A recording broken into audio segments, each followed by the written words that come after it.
Ini ya, korang tidur dekat rumah kan, tak payah tekan phone, tengok dia punya obor-obor pun sudah boleh tidur.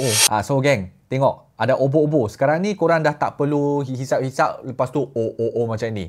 Ini adalah Volcano Air Humidifier daripada jenama Halmers. Dia akan keluar O sendiri. Tapi kalau korang tak nak O, korang nak macam Volcano, korang tekan sekali lagi. Tengok ada keluar asap lah. So dia boleh tukar warna juga tau. Korang tekan lama-lama. Biru punya Volcano, kadang-kadang dia shoot tinggi obor-obor tu. Ini adalah kotaknya, Volcano Air Humidifier daripada jenama Halmers. Tapi sini dia tulis humidification spray, colorful light, two modes, quiet design, breathe better, live fresher. Sini kalau korang nak baca, korang boleh baca dia punya product details. So dalam kotak dia akan bagi ini semua, termasuklah dia punya humidifier ini. So ini adalah depan lah. Depan korang boleh tengok dia ada dua button, ada timer 2 jam, 4 jam dan juga 6 jam. Korang cuma cucuk type C dekat belakang sini saja. So nak buka, korang just masukkan air dekat sini saja macam ni.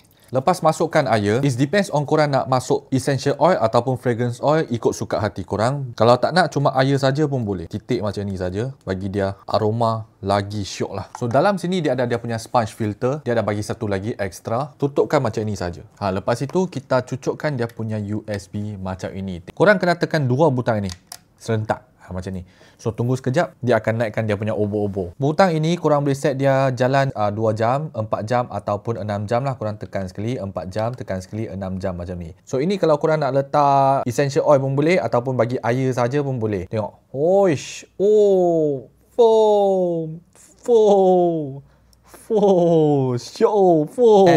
Macam aku ni letak essential oil, so dia blow keluar dia punya asap tu, lagi wangi lah. Korang nak essential oil, korang pergilah cari essential oil jenis apa yang korang suka. So kalau korang tak tahu nak buat obor-obor tapi korang suka obor-obor, aku letakkan beg kuning bagi korang sekarang.